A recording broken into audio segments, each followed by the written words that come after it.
All right, we are back at it today. So I am playing Parts Runner from a distance. So I am going to go drop off a bottle at the welding supply and get it filled and run back here. So we have another friend that's from Orange, Gregg Petersen, came up.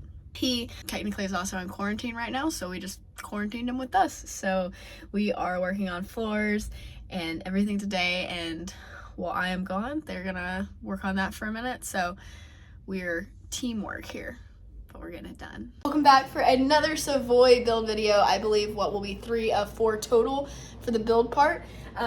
At this point, we were basically a fully functioning shop. We had to work under COVID restrictions and stuff like that. For those wondering in the last video, we didn't just test for fun. I've never tested ever until being at MotorTrend. You have to. That's just a requirement, and it is what it is. There was nothing we could do about it. So to answer those questions, that's why we did test. But anyway, so we were in quarantine. We had Greg there with us, with my dad and myself. Lucky would run stuff over because he was just a couple doors down. So we did lots and lots and lots of welding. So there was lots and lots of dropping bottles off at welding supply and coming back and forth and back and forth. So anyways, we were dividing and conquering at that point. Everybody had a role. Every role looked different, but it was moving, things were rolling, and there was lots of progress to be made. And huge shout out to Gregg Petersen for coming up, because he really helped us get a major part of this car done. So anyways, check it out. Let's dive into the video.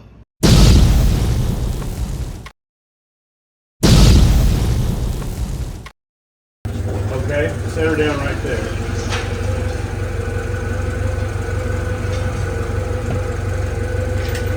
Perfect.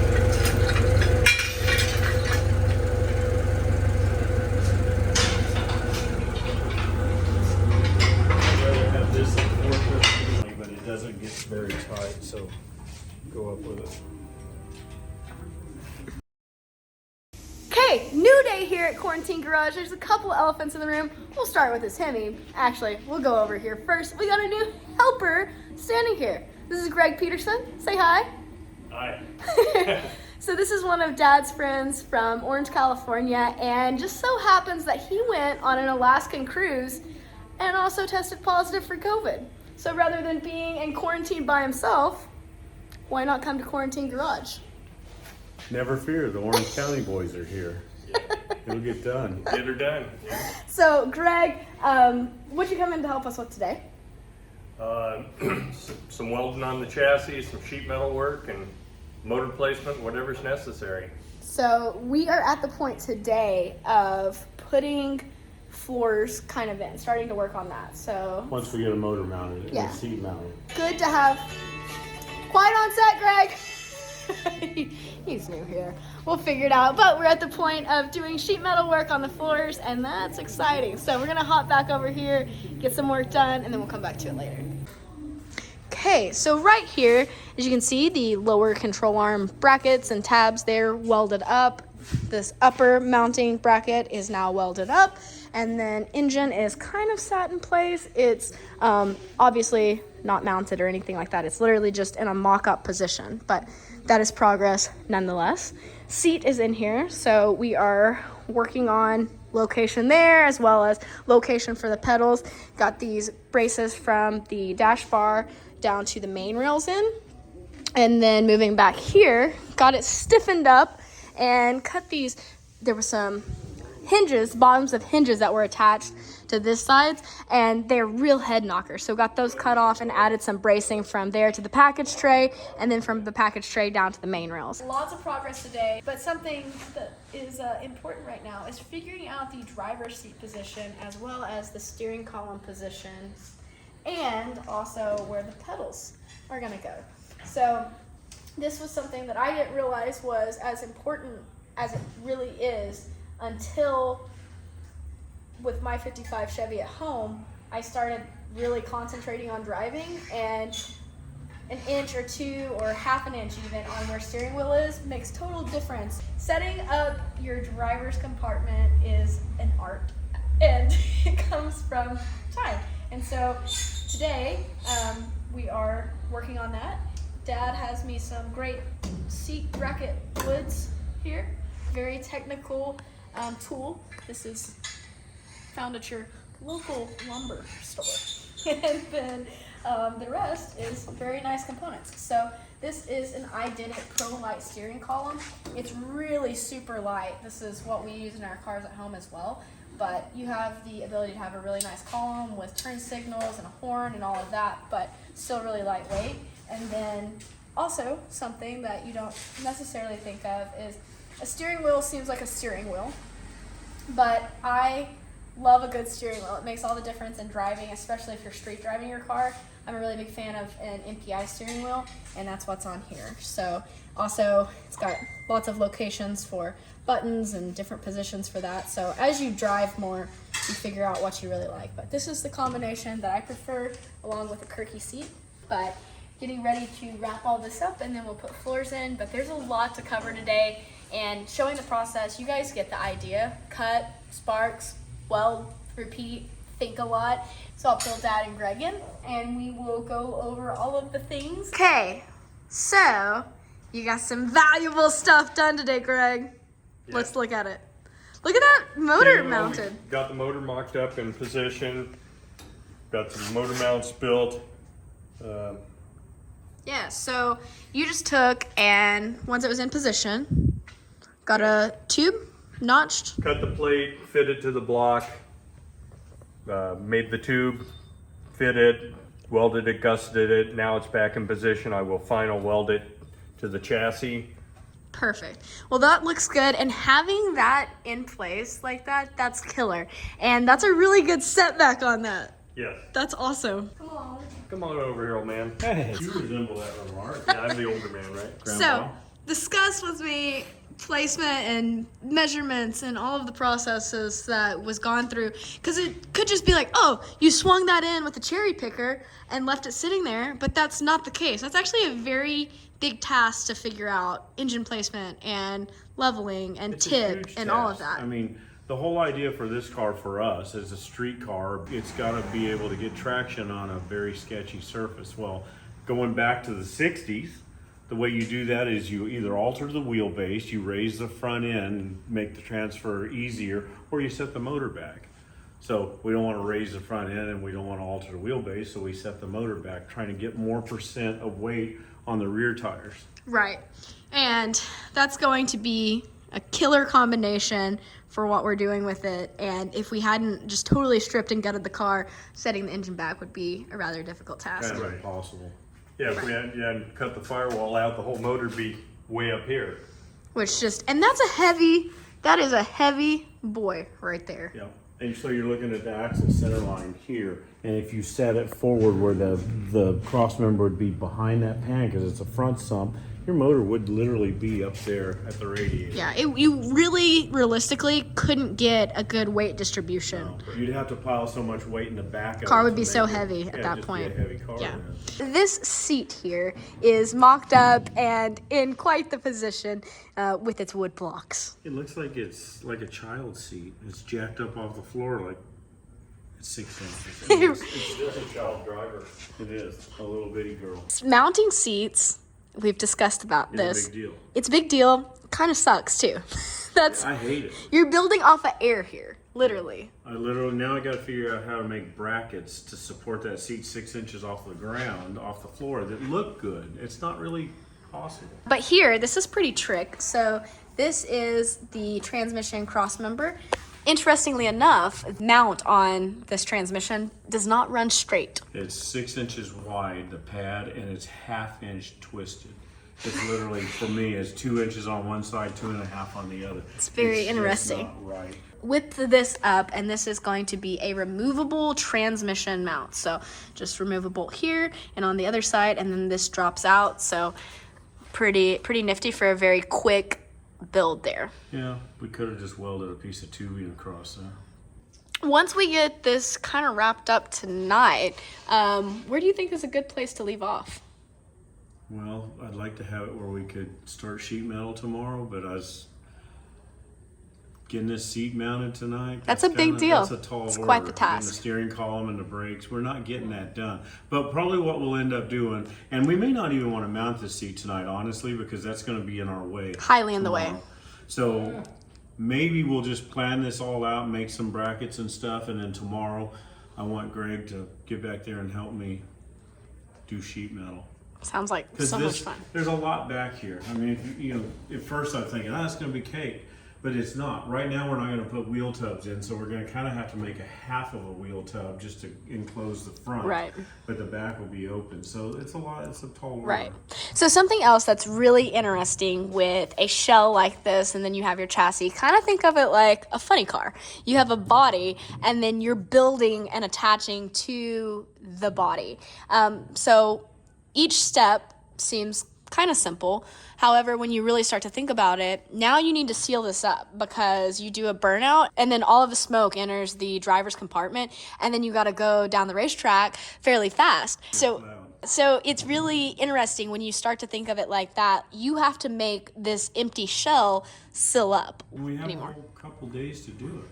Aren't you the one that kept telling me to stop the clock? No, I don't like Yeah, that. so just don't. It's kind of funny how the roles reversed. I know. You have to rub that into me. I know, it is. Okay, so today has been kind of interesting. Speaking of role reversal, like Dad just mentioned, when we're at Hot Rod Garage, we have a great team of people who can run and grab supplies, research parts, order stuff, and grab lunch and all of that. And then when we're at home, my mom's there, and she's great at research, going to grab stuff, getting lunch.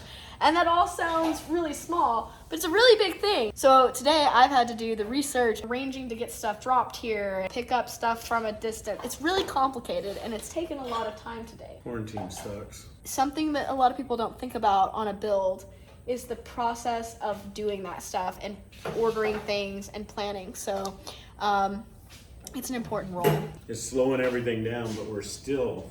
It is, and it's keeping me doing weird stuff today. I liked yesterday. I got to do a lot more welding, which I'm kind of red now, but it's okay. So last night our friend Greg here ran home and spent the night at his house and then machined this plug this morning, and Dad's welding it up now. So these are the oil filter or the oil cooler adapters that go on the oil filter on the engine. So there's an inlet and an outlet, and we've cut this off, but there's a snap ring that goes in here and O-rings that go inside, and you put a hard line on. But we're plugging it because we're not going to be running an oil cooler. And that's not a fitting that you can readily go get a plug for, so we're making our own plug. Greg machined it, and I'm welding it up, and we're just capping that.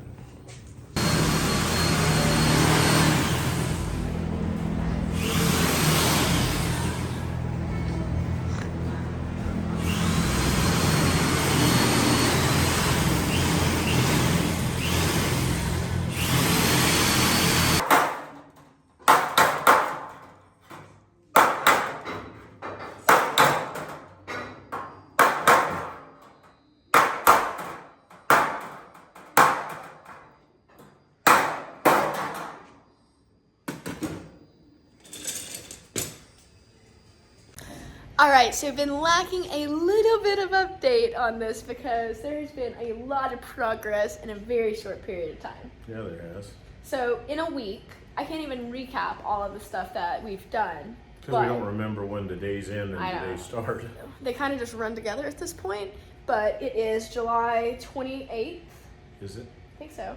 It's Friday, whatever the case that is. So let's go through. Let me flip this around. The car has really taken a different form in a very short period of time, and it's been Dad and I in here, plus our friend Gregg Petersen came up and has done a ton of work. He's been kind of in charge, or almost totally in charge of the sheet metal, which has been great because that's a big job. And we just don't have time to do it all. It's a lifesaver. Oh yeah. Greg's been a lifesaver. So let me flip it around. I think you guys are going to be impressed because it's really impressive.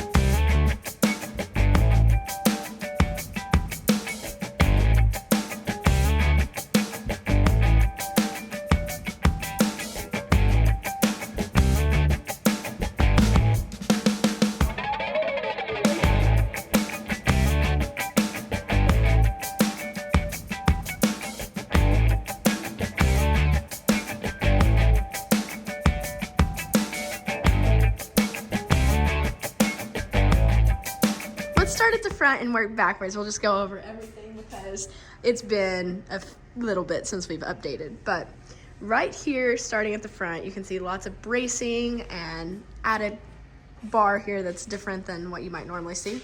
Yep. This is normally on a chassis car like this, we'd have a motor plate. So it would be behind the timing cover or around the timing cover like in a Chevrolet's case, but the front of those motors are flat and there's a place to do that. This kind of is a different situation. So, and plus with the motor setback like it is, it's not really in the right place to have a front plate. So this bar was put in just to stiffen the frame up to keep it from flexing in, which it certainly would without. Then we've got all these bars, every one of them plays an important role. And then the radiator will set up here. This is the front of the car. The core support will be right here. So with the engine setback, we've got lots of room to do lots of different things. This would be a great car to put turbos on it. Going back once more, we did order a front kit from S&W, but turns out a front clip is not an assembled clip, and we pretty much modified every single thing about the front clip. They sent us some bars at this point. We didn't use any. I don't think we used anything. We didn't use anything. We made our own down bars, very custom, but we've got lots of bracing going on and everything with the solid motor mounts here, nice and braced up, and then these headers are very like short street rod, yeah. But for the time that we have, these are great. 99% of the time on a car custom built like this, especially with the engine setback and the full tube chassis, you'd be building headers. There just wasn't room for any header that we could find, so we actually just had to go with a, if we had time, it would have zoomies. It would be cool, here. But we did cut the collector off and then welded V-bands on and added little bitty mufflers. So then now here on the inside is lots of structure for firewall, and you can see the firewall starting to come to shape. Gregg thankfully has been going home at night because he has a lot more equipment there, and so he comes in and makes patterns with this chipboard here and then takes it home and has been bending some of the panels, and then some of them have actually been made here as well, but to help speed the process up, he whips them out really quick and then brings them back up. Our friend Jim Sams he's in Oklahoma, helped us last year with the Challenger and is a Dodge guru. We realized the other day that they didn't send an alternator with the Hellcrate engine, and actually finding one of those is very difficult. They have about a week out on timeline for those. And so I called Jim Sams asking if he had any part numbers that could cross-reference or anything like that. He said, I got one on my shelf, I'll box it up and ship it to you. And he did, overnighted it, and sent us this tensioner and another pulley, and then has been just great for information on what we need other than that. We have the best friends in the world. Pretty great. Always willing to help. Once the actual floors are in, which is going to happen today, the floors will be in today, it's going to look over here though. Look how cool. The engine's literally halfway under the firewall, which is old school. So then here on the inside is more structure. I really was hoping we could do open transmission with a belly pan instead of doing a trans tunnel, but due to time and the way the firewall is, doing that's really pretty difficult. But sealing the firewall to the bell housing was going to be really difficult. We're closing it in, and it'll be nice. The shifter will be just above it. You can have your cup holders, your laptop space, your USB chargers, your makeup containers. I do need a cup holder for chapstick and phone chargers like the 55 for your has. one 550-foot hit. It's the thought that counts. This is also a pretty neat piece right here. So this is from Red Shifters. Red Roberts, recommended by Bill Armstrong with Bankshift Billy, because we will be running a Bankshift Billy clutch controller. That he suggested this because you're pretty much guaranteed to not miss third unless you force yourself to miss third. Stock shifter's a nice piece, but see how you can go back and forth. So, first would be up here, second back here, and it will kind of come back to neutral, but if you're pushing to try to hit second gear, you got to hit between first and fifth. So that shifter, Red Roberts, it's really detented where it will be in the neutral position or the second, third position. So it makes missing third almost impossible. So much better than this one here. That's going to be a really big factor in this race because Yeah, you It's- can really bang shift gears with Yeah. this. And then just side note, while we're sitting here, our friends at Stroud sent these belts and they got the cam lock and everything. I'm pretty picky with my belts. These are awesome belts. These are great. They really are. Excited about that. Lots of good parts, lots of good components going together. We did get, I don't know if you guys remember from the 55, but Quick Performance sent me a third member, very, very short notice, 24-hour turnaround on race week. And we were actually able to put a Quick Performance third member in the 55 Savoy here as well. So another great company that's a part of this. We got an I Did It steering column. Lots of great components that are very similar to the 55. Look at those floors and tubs. So when you just have a bunch of bars inside of an open shell, it's kind of hard to even imagine how it's going to look with sheet metal or carbon fiber, whatever. But Gregg's done all that, come up with the concept. You know, we've talked it through. He's cut all that. We're working in a storage unit and still able to pull that kind of work off. Gregg has done an awesome job with the sheet metal. He's really worked in really record time, especially considering this is literally our tools. He's got the shear clamped to a plastic table. Like, this is the stuff that we're working He brought with. his own table. Yeah, this is his table, his shear. And he has no skin in the game, but he's just that kind of guy. So Yeah. he brings his own tools. I mean, what he can bring. I mean, he Yeah. can only bring so much. So pretty dang cool. We got battery tray welded up and mounted, ice tank mounted. The gas tank should be here today so it can mount. Seats ready to go in. We're going to leave this open since we're on a time frame. We can't take the time to sheet metal this in. So it's going to get somewhat dirty through a burnout, but it can always come back and be finished. Put tubs in it and what have you. Lucky is getting the motor and transmission today. We're gonna pull this so he can pin the balancer and stuff while we work on some other stuff. And he's gonna put the torque converter in and some things like that. So get that ready to actually go back in and sit down and play. Okay guys, and that is a wrap for this video and for Quarantine Garage. So we spent a total of 10 days in Quarantine Garage. It was myself, my dad, and Gregg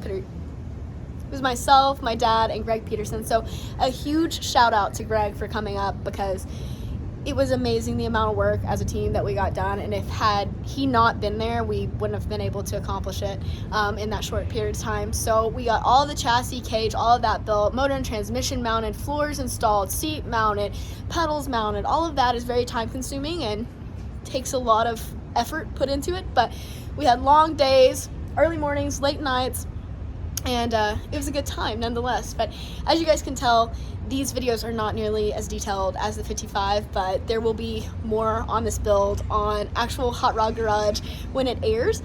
Season premiere is September 5th, so make sure to check that out. I'm just getting to show the behind the scenes right now. Coming up though, we will be going back to Hot Rod Garage for a week. So we got to spend a week over there. Dad and Gregg also came with us, and it was a thrash.